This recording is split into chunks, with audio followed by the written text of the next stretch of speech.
Hi friends, welcome to మిత్ర thoughts. ఎవరైతే మన ఛానల్ కొత్త వీక్షిస్తున్నారో ప్రతి ఒక్క మన ఛానల్ సబ్స్క్రైబ్ చేసుకోండి. పెన్షన్దారులకు అదిరిపోయే వార్త తీసుకురావడం జరిగింది. ఎవరైతే మన ఛానల్ని కొత్తగా చూస్తున్న వారు ఎవరైతే ఉన్నారో వారందరూ కూడా విజ్ఞప్తి, మన ఛానల్ ప్రతి ఒక్కరు కూడా సబ్స్క్రైబ్ చేసుకోండి. బెల్ అనే గంటను ఆన్లో పెట్టుకోండి. లేటెస్ట్ అప్డేట్స్, లేటెస్ట్ న్యూస్ గురించి ఎప్పటికప్పుడు మీకు వీడియోస్ రూపంలో అందుబాటులో ఉంచడానికి మన ఛానల్ ఎంతగానో ఉపయోగపడుతుంది. అదేవిధంగా ప్రతి ఒక్కరు కూడా ఎవరైతే ఈ యొక్క వీడియోను వీలైన త్వరగా బంధుమిత్రులు కానీ తెలంగాణలో ప్రతి ఒక్కరు కానీ వీడియోను అందరికీ షేర్ చేయండి. లేట్ చేయకుండా ఆ వివరాలకి వెళ్ళిపోయినట్టయితే ఆగస్టు నెల ఆసరా పింఛన్లు ఈరోజు ఈ జిల్లాల వారికి జమ అయినాయి. రేపు ఈ జిల్లాల వారికి మాత్రమే జమ అవుతాయి. 416 రూపాయలు, 616 రూపాయలు ఈ పాత్రలు తప్పనిసరిగా తీసుకెళ్ళండి. ఆసరా పింఛన్ల కోసం ఎదురు చూస్తున్న ఆశావాహులకు ప్రభుత్వం అయితే తీపి కబురును చెప్పడం జరిగింది. ఈ తీపి కబురులో భాగంగా ఎవరికైతే ఆగస్టు నెల ఆసరా పింఛన్లు ఉన్నాయో దాదాపు జూలై వరకు కూడా ఆసరా పింఛన్లు కూడా అందరికీ రిలీజ్ కావడం జరిగింది. ఆగస్టు నెల ఆసరా పింఛన్ అనేటివి ఎవరికైతే పెండింగ్లో ఉన్నాయో పెండింగ్లో ఉన్న బకాయిలన్నీ కూడా ప్రభుత్వం అయితే విడుదల చేయడం జరిగింది. అయితే దీనిలో భాగంగానే ప్రస్తుతం ఈరోజు ఈ జిల్లాల వారికి అయితే పడడం జరిగినాయి.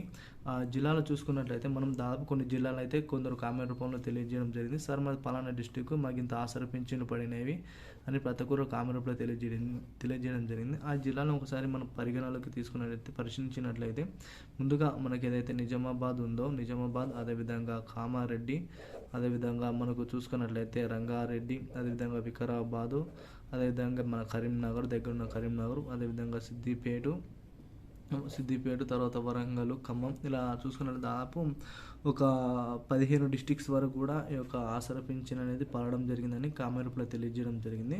ఇంకా మిగతా డిస్టిక్స్ వారు ఎవరైతే ఉన్నారో వారు కూడా ఆసరా పింఛన్లు పడినట్టయితే ప్రతి ఒక్కరు కూడా కామెంట్ రూపంలో తెలియజేయండి. మీరు కామెంట్ రూపంలో తెలియజేసింది ఏంటంటే ప్రతి ఒక్కరు మీ డిస్ట్రిక్ట్ మెన్షన్ చేయండి. మీ డిస్ట్రిక్ట్ను మెన్షన్ చేస్తే మీది ఏ డిస్ట్రిక్ట్, అదేవిధంగా ఒక ఎన్ని డిస్ట్రిక్ట్ల వరకు పడడం జరిగింది ఇవన్నీ కూడా మనం పరిశీలించినట్లయితే ప్రతి ఒక్కరు కూడా ఈ యొక్క పెన్షన్లను అయితే పడితే ప్రతి ఒక్కరు కూడా కామెంట్ రూపంలో తెలియజేయండి. అదేవిధంగా ఆసరా పెన్షన్లు కూడా రేపు కంపల్సరీగా మిగతా జిల్లాలు ఏదైతే ఉన్నాయో ఈరోజు పడని జిల్లాలో కూడా రేపు కంపల్సరీగా వారి ఖాతాలు జమ అవుతాయి. వృద్ధులకు 416 రూపాయలు, వికలాంగులకు 616 రూపాయలు ప్రతి ఒక్కరు కూడా ఈ యొక్క ఆసరా పెన్షన్లు అనేవి జమ అవుతాయి. అదే మన పత్రాలు కూడా చూసుకున్నట్లయితే మనకు ఆసరా పెన్షన్లు సంబంధించిన ప్రతి ఒక్కరు కూడా వికలాంగులకు అయితేనేమో సారం సర్టిఫికేట్ అయితే మస్ట్ అండి. ఎందుకంటే చాలామంది కూడా బోగస్ సర్టిఫికేట్ పెడతారు. ఒకవేళ వారందరినీ నిర్వహిస్తారు కాబట్టి ప్రతి ఒక్కరు సర్మ్ సర్టిఫికేట్ ఉండాలి. అదేవిధంగా రేషన్ కార్డు ఎవరైతే ఉందో రేషన్ కార్డు కంపల్సరీగా ఉండాలి. రేషన్ కార్డుతో పాటు ఆధార్ కార్డు ఉండాలి. అదేవిధంగా మనకి ఇన్కమ్ ఉంటుంది కదా, ఈ ఇన్కమ్ సర్టిఫికేట్ కూడా ఉండాలి. ప్రజాపాలన ఏదైతే దరఖాస్తు చేసుకున్నారో ప్రజాపాలన రసీదు ఉంటుంది కదా, ఈ యొక్క రసీదు కూడా కంపల్సరీగా ప్రతి ఒక్కరు కూడా దగ్గర అయితే ఉంచుకోవాలండి. అయితే ఇందులో భాగంగానే మరొకటి ఒక పథకం గురించి తెలుసుకునే ప్రయత్నిద్దాము. మన కళ్యాణ లక్ష్మి ఏదైతే ఉందో మనకు పాత పద్ధతిలో కళ్యాణ లక్ష్మి ఉంది కదండి. ప్రతి ఒక్క ఆడబిడ్డకు 1,00,000 రూపాయలు, 116 రూపాయలు, ఇట్లా 1,000 రూపాయలు ఇట్లా ప్రభుత్వం అయితే చెల్లించడం జరుగుతుంది కదా.